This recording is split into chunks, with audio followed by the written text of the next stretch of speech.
Welcome to AP news 5. Srikakulam జిల్లా టెక్కలికి చెందిన YCP MLC Duvvada Srinivas ఇంటి వద్ద అలజడి నెలకొంది. దువ్వాడ శ్రీనివాస్ కుమార్తెలు తమ కుటుంబ సభ్యులతో కలిసి గురువారం రాత్రి దువ్వాడ శ్రీనివాస్ ఇంటి ఆవరణలో వేచి ఉండడం స్థానికంగా చర్చనీయాంశంగా మారింది. గత కొంతకాలంగా దువ్వాడ కుటుంబంలో అంతర్గత విభేదాలు కొనసాగుతున్న నేపథ్యంలో ఆయన ఇంటి ఆవరణలో కుమార్తెలు వేచి ఉండడంపై ఆసక్తికర సన్నివేశం చోటు చేసుకుంది.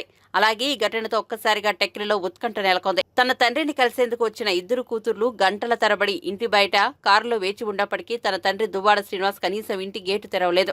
పెద్ద కుమార్తె హైందవ్ మాట్లాడుతూ, మా నాన్న వేరే స్త్రీతో ఉండటమే గత 2 ఏళ్లుగా మాకు దూరం పెట్టారని, ఎమ్మెల్సీగా ఉంటూ ఇటువంటి చర్యలకు పాల్పడడం దారుణమంటూ ఆవేదన వ్యక్తం చేశారు. మా నాన్నతో మాకు సత్సంబంధాలు కోరుకుంటున్నామని, ఆయన ఎప్పుడూ మాతోనే ఉండాలని కోరుకుంటున్నామని అన్నారు.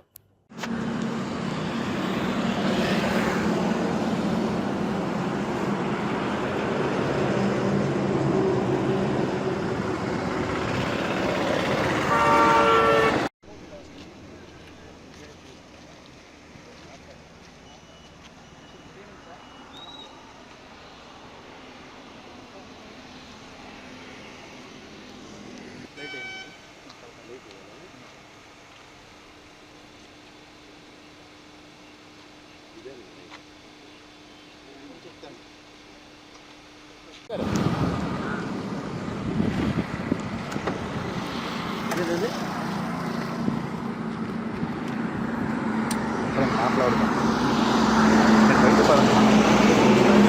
ఇదైపోతుంది.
అంటే ఒక అరగంట ఆగిన తర్వాత మాట్లాడతారు.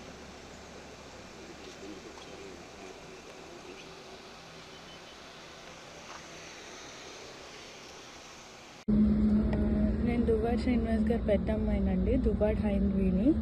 నేను ఇక్కడ మా నాన్నగారి కోసం వచ్చాను. ఆయన కొన్ని రోజుల నుంచి మమ్మల్ని దూరం పెడుతున్నారు. కొన్ని రోజుల నుంచి కాదు, కొన్ని నెలల నుంచి దూరం పెడుతున్నారు. ఆయన ఎప్పుడు ఇలా లేరు. మాతో చాలా క్లోజ్గా ఉండేవాళ్ళు, మాతో చాలా బాగుండేవాళ్ళు. గత కొద్ది రోజులుగా మాధురి అనే ఆవిడతో ఉండి ఇల్లీగల్ ఎఫ్ఐఆర్ ఉంది వాళ్ళకి. సో దానివల్ల మమ్మల్ని దూరం పెడుతున్నారు. అండ్ ఇంకోటి ఏంటంటే, ప్రజెంట్ మేము ఇక్కడికి ఎందుకు వచ్చామంటే మా డాడీ కోసం మేము వచ్చాం. మా డాడీ మాకు కావాలి కాబట్టి ఆయన కోసం పొద్దున్న నుంచి వెయిట్ చేస్తున్నాం ఇక్కడ. ఆయన ఎప్పుడు డోర్ తీస్తారా అని చెప్పి. సో ఆయన ఏం లేదు, ఆయన డోర్ తీసి మమ్మల్ని ఆయనతో పిల్లలుగా ఆయన మమ్మల్ని లోపలికి తీసుకెళ్ళాలి, మేము ఆయనతో కలిసి ఉండాలి. మాకు మా డాడీ పెళ్లి చేసుకున్నారని చెప్పి కొంతమంది అంటున్నారమ్మా, అది టోటలీ ఫేక్. అది అస్సలు నిజం కాదు. వాళ్ళిద్దరికి పెళ్లి అవ్వలేదు, మా మమ్మీ డాడీకి డివోర్స్ కూడా అవ్వలేదు. అవన్నీ రూమర్స్, అవి అసలు ఎక్కడ లేదు. అండ్ నాకు మా చెల్లికి అతని డాటర్స్ కాబట్టి అతనితో ఉండే రైట్ కంప్లీట్గా ఉంది. సో మేము మా డాడీతో ఉండాలనుకుంటున్నాం, నాన్నగారితో మీరు డాడీతో ఉండాలనుకుంటున్నాం. ఓకే.